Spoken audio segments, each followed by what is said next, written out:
खड़ी क्यों हो क्लास में?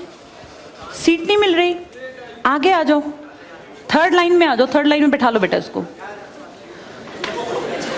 फिर तेरी बहन को जब कोई कहेगा यहाँ आके बैठ जा, फिर अच्छा लगेगा? थोड़ा लिमिट में रहना चाहिए ना। बैठ जाओ बेटा। चलो अपने देखो, अपने व्यवहार को ऐसा रखो जैसा तुम दूसरे के साथ करो, तुम्हारी बहन के साथ वही होगा। यहाँ नहीं, जहां वो कॉलेज में जाएगी वहां होगा, बस में होगा, ऑटो में होगा। समाज सबसे मिलके बनता है। तुम घटिया हो ना किसी के लिए, तो तुम्हारी बहन के लिए 100% कोई ना कोई घटिया। भगवान जो है कर्मा रिटर्न्स बैक है, ये सीधी थ्योरी है ये। और ये मैं अपने लिए भी मानती हूँ, मैं अपनी बेटी के लिए भी मानती हूँ। मैं जैसा कर रही हूँ ऐसा ही मेरे साथ होगा, या मेरे घर वालों के साथ। तुम जैसा कर रहे हो ऐसा तुम्हारे भाई बहनों के साथ होगा ही होगा। हम किसी भी बेटी के साथ गलत करेंगे ना, तो अपने आप को इसके लिए तैयार रखना कि मेरी बहन भी पढ़ने निकलेगी। आज छोटी है तो कल निकलेगी। चाचा की बेटी, मामा की बेटी, ऐसा नहीं कोई घर में रिश्ते ही ना हो, माँ भी तो होगी। जैसा तुम कर रहे हो ऐसा तुम्हारी माँ के साथ जरूर घटित हुआ होगा।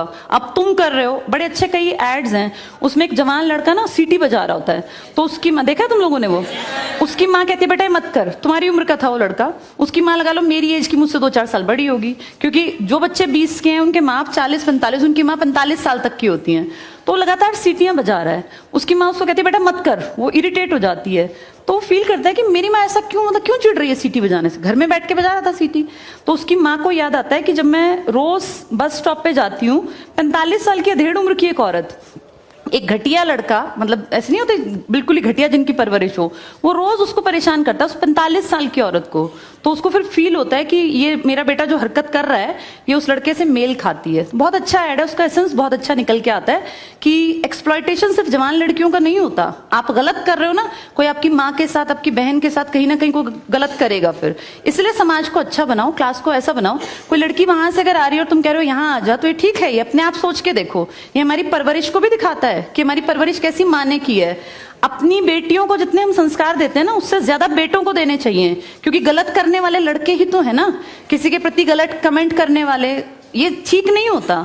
इतने काबिल बनो कि कोई तुम्हारे साथ बैठना चाहे। तुम्हें ये कहना पड़ रहा है कि यहाँ के बैठो, तुम कोई वो छिछोरे 70-80 के दशक के लड़के थोड़ी ना हो, पढ़े लिखे 21वीं-22वीं सदी के लड़के बैठे हो, तुम कोई बच्चे नहीं हो। अब अपने व्यवहार को इतना अच्छा बनाओ, क्योंकि जब गलत बात बोलो ना तो ये सोच के बोलना कि मेरे घर में जो औरत है ना उसको ये सहना पड़ रहा है कहीं ना कहीं। तुम ही लोगों ने समाज बना रखा है, इसको घटिया बना लो चाहे अच्छा बनाओगे तो पूरा समाज अच्छा बन जाएगा। घटिया बनाओगे तो तुम्हारी माँ को भी वो 100% सुनना पड़ता होगा, क्योंकि ये कर्म है, ये किसी को नहीं छोड़ते।